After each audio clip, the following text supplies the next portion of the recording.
ආයිබෝවන් tech plus YouTube channel එකට ඔබ සියලු දෙනාම සාදරයෙන් පිළිගන්නවා. මම මීට කලින් වීඩියෝ එකක් ගෙනාවා V380 Pro 4G කැමරාව ගැන. අපේ යාළුවෝ කීප දෙනෙක් මේ කැමරාව සම්බන්ධව එයාලට ඇතිවෙච්ච ගැටලු කීපයක් කමෙන්ට් කරලා තිබ්බා.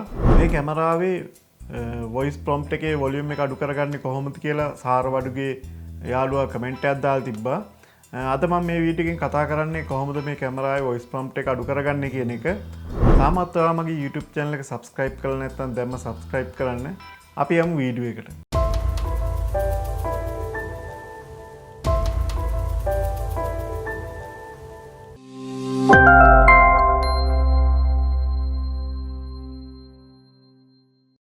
මුලින්ම ඔයා කැමරාවේ app එක open කරගන්න.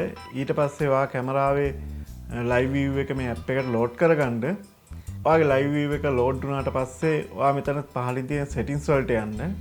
ඔයා දැන් මේ menu එකේ පහළට යනකොට function settings කියලා එකක් තියෙනවා. ඒකේ තියෙනවා device volume settings කියලා එකක්. ඒක උඩ touch කරන්න. දැන් ඔයාට කැමරාවේ volume එක ඔයාට අවශ්‍ය ප්‍රමාණයට අඩු වැඩි කරගන්න පුළුවන්. මේකේ අවමාගේ 1, වැඩිමාගේ 10. අවමාගේ 1ට දාගත්තම ඔයාට අඩුම volume එකක් ඇහෙනවා. ඒ වගේම 10ට දැම්මම ඔයාට ශබ්දය පොඩ්ඩක් වැඩිපුර ඇහෙනවා. ඔයාට අවශ්‍ය ප්‍රමාණයට මේ ශබ්දය ඇඩ්ජස්ට්මන්ට් එක තියාගෙන ඔයා බැක් කරන්න. එතකොට ඔයාගේ සෙටින් එක ඇප් එකේ සේව් වෙනවා.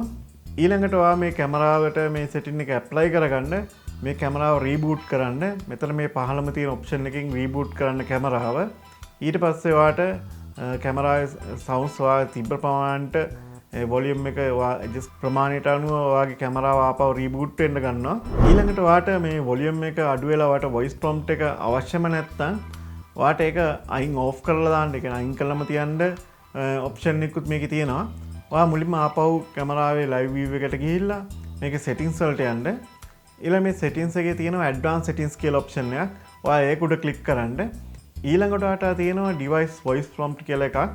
එතන ඔයාට voice prompt එක on නම් on off කරගන්න පුළුවන්. මෙතනත් ඔයාට ඕන විදිහට ඔයා on off කරගෙන මේක back යන්න. ඊට පස්සේ මේ settings එකත් ඔයාගේ කැමරාවට apply වෙන්න නම් මේක reboot කරන්න ඕනේ. කැමරාව reboot කරගන්න. එතකොට මේ settings ඔක්කොම ඔයාගේ කැමරාවට apply වෙනවා. මම හිතනවා අපේ comment කරපු යාළුවට වගේම ඔයාලටත් මේ වීඩියෝ එක වැදගත් වෙයි කියලා. මේ වගේම ඔයාලටත් තවත් ප්‍රශ්න තියෙනවා නම් ඔයාලා comment කරන්න. ඔයා තාමත් මගේ YouTube channel එක subscribe කරලා නැත්නම් දැම්ම subscribe කරන්න. අපි අලුත් වීඩියෝ එකකින් හමු වෙමු. ඔබ සැමට සුබ දවසක්.